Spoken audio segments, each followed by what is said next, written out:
नमस्कार पटनेक्स किचन को आपण मानंकु बहुत बहुत स्वागत। आपण माने तो जानिछंती परिबा रेट दिन को दिन को भली भाबरे बढ़ी चलीछि किंबा निरामिष दिन मानंकरे जदि कोन बनेबे बोली भाबुछंती ताहाले एई रेसिपीटी आपणक पई। आज मु बेसन रे गोटे तरकारी बनेबी जोटा कि बहुत ही टेस्टी लागिबो। आउ आम किचन रे थिबा बहुत कम मसला रे एई टेस्टी रेसिपीटी बनि जिवो। आउ जीए एई तरकारी को खाइबे से आपनकु निहाती प्रशंसा करिवे। ताहाले चलंतु स्टार्ट करिबा आजिर रेसिपी। देखंतु मु एठी नेइछि गोटे ग्राइंडिंग जार। एबे सेथिरे दबा 2टी पियाजर कटा, 10-12 कोला रसुण आ 1 इंच रो अदा कटा। ता सहित नेबा गोटे गुजराती, छोट खंडे दालचीनी, 2-3टा लवंग आउ आधा चामच जीरा। एबे सब को प्लेन करी ग्राइंडिंग करनबा। देखंतु एठी हमर मसलाटा रेडी हो जाइछि।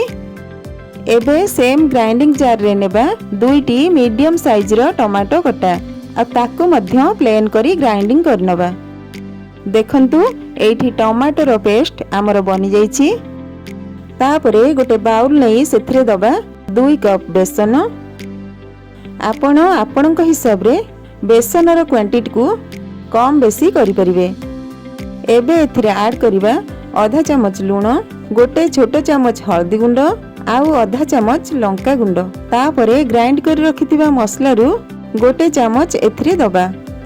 एबे एथिरे अल्प अल्प करी पानी देई मिक्स कर दबा।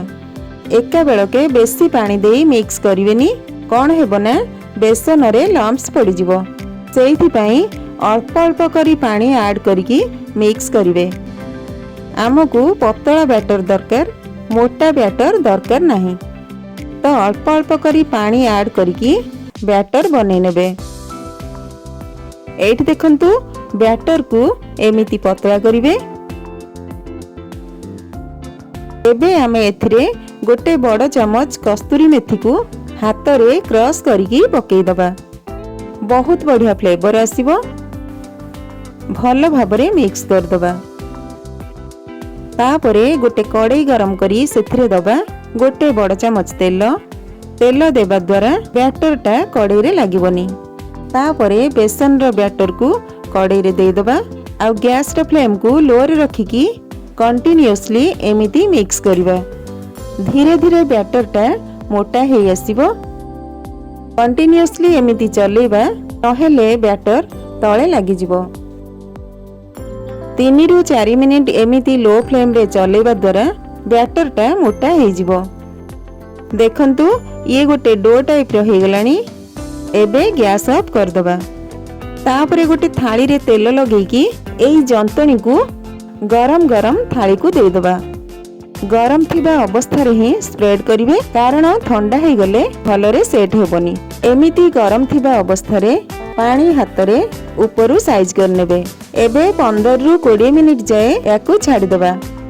पूरा ठंडा हो जिबा परे गोटे छुरी सहाय्य रे छोट छोट पीस रे काटिबा। आपण आपणक हिसाब रे जे कोनोसी शेप रे काटि परिबे। देखंतु मु एठी सब को काटि नेछि। एबे ए सब को फ्राई करिबा।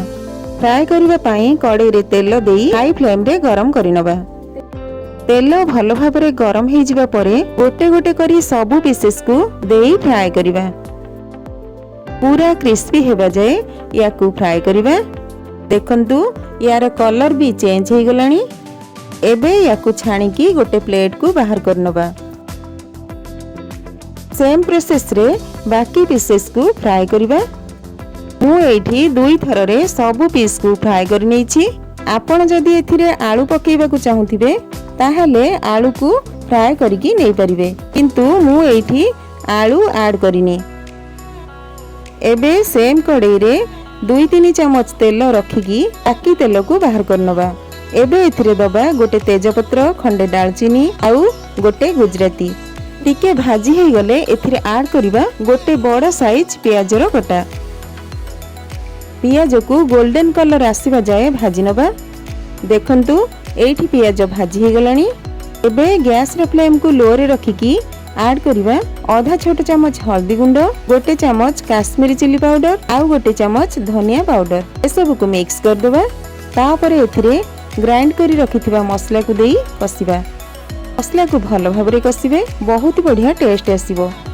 जदि आपनकु आजिर ई रेसिपीटी पसंद आसे ताहाले भिडियोटी को लाइक करिवे और चैनल को सब्सक्राइब करबा को भूलिबेनी। देखंतु मसला भल भाबरे कसी हे गलानी। एबे एथिरे ऐड करिबा टमाटो पेस्ट। टमाटो पेस्ट को देई 3 रु 4 मिनिट पई कसिबा। एबे एथिरे स्वाद हिसाब रे लूण देई दबा, जहा द्वारा मसलाटा बढ़िया से कसी हेबो। देखंतु एठी मो मसला को हाई फ्लेम रे बढ़िया से कसी देइछि। एबे एथिरे ऐड करिबा मेजरमेंट कप रे 2 कप पानी। पानी देकी भल भाबरे मिक्स कर दबा।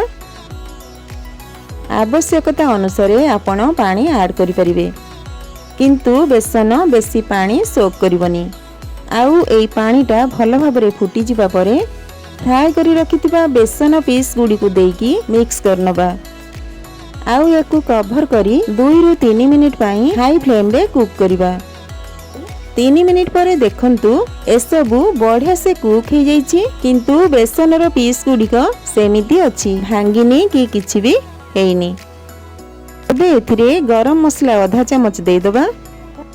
तापरे किछि कट्टा धनिया पत्र देई गोळे नबा आउ गैस ऑफ कर दबा।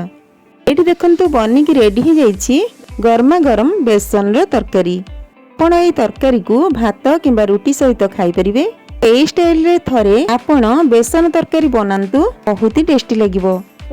आउ आजिर रेसिपीटी केमिति लागिला कमेंट करी निहाती जणैबे। आज पई रहुछि, पुणी आसीबी गोटे नुआ रेसिपी सहित। धन्यवाद।